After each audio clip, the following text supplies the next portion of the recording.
What if I told you there was a language that billions of people spoke worldwide despite being from different continents? A language that may surpass Mandarin, Spanish, and English as the most common language on the planet.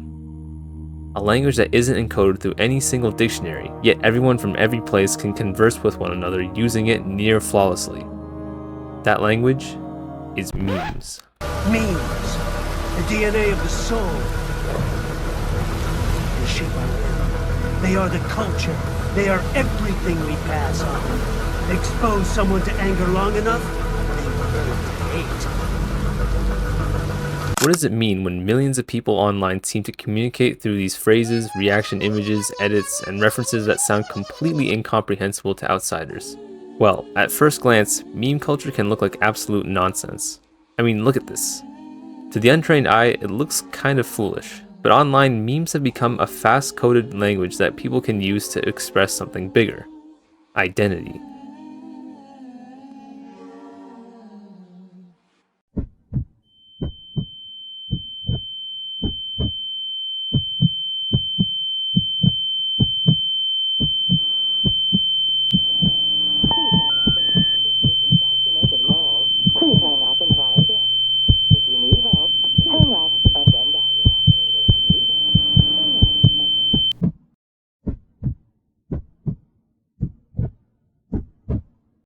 The definition of a meme, which was coined in 1976 by author and evolutionary biologist Richard Dawkins in his book The Selfish Gene, is to, quote, describe a unit of cultural information, such as ideas, behaviors, or styles, that spreads from person to person through imitation, end quote. While memes are now primarily associated with these commonly used caption images and videos, Dawkins originally intended the term to be something similar to the concept of the gene.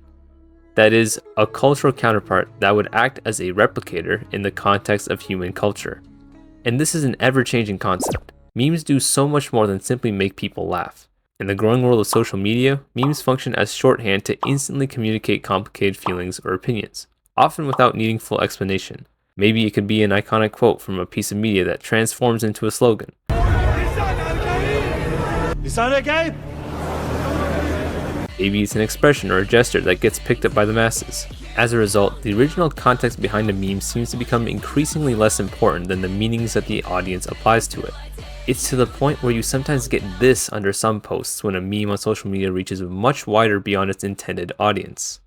But, like a cancer cell that replicates out of control, memes built around obsessive repetition and highly specific references can lead to a subculture of memes that many know as brainrot.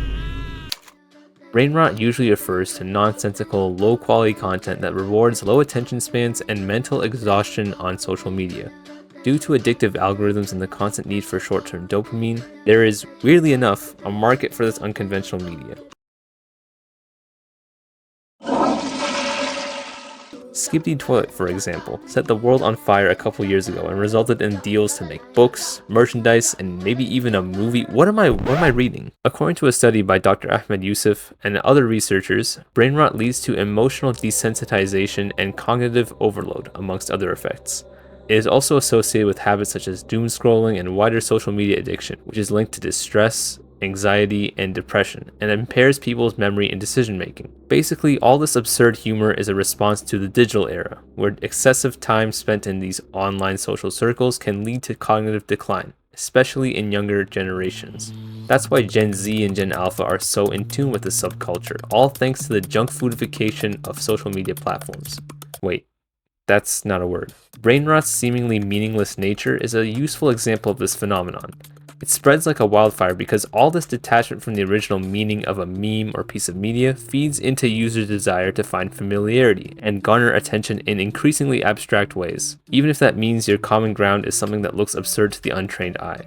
It's similar to how a child trying to get his parents' attention will, at some point, resort to fussing about or acting up, even if he'll receive negative attention, because to him, attention is attention. In the same way, brainrot feeds upon people's focus to increase engagement. But because this kind of communication rewards immersion, those who understand the nuance of a reference or an image are often the ones who are in that fandom, or are familiar with the source material. Therefore, these memes can signal membership. If someone understands some context or a reference, then they are tapping into a shared culture where like-minded people with shared interests speak the same language. That's how memes can create a contemporary, if unconventional, sense of community. So what are the implications of brainrot culture on wider media and communities? Well, one of the clearest examples of brainrot memes becoming the default lingo of a fandom is through something called Lobotomy Kaisen, the internet's meme treatment of the manga and anime series Jujutsu Kaisen. Like the name suggests, it's, well, things like this that make you feel like you've been lobotomized or actually just lost your mind. In this ecosystem, the series becomes raw material for endless, repetitive, nonsensical references. See, the series was rapidly picking up in popularity across the world during COVID, largely in part due to Instagram and TikTok. Because the audience skews towards millennials and Gen Zs, aka the people most active on social media, all these scenes, characters, and expressions get reused and analyzed so often. I chalk it up to the confusing lore. But I guess the long wait times in between seasons caused fans to become crazy and cope using these lobotomized memes and phrases that became something of a second language for fans. For instance, anyone can take their uncommon opinion and push that agenda into the mainstream, almost like propaganda. And what makes these show situations especially interesting is how that meme culture blurs sincerity and irony. People may be genuinely invested in the story, but they express that investment through exaggerated forms. Maybe something chaotic or abstract, but not all these memes are simply funny.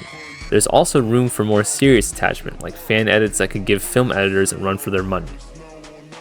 By filtering the show through these means of communication, the fandom develops their own mutually intelligible dialect that can seep into real life.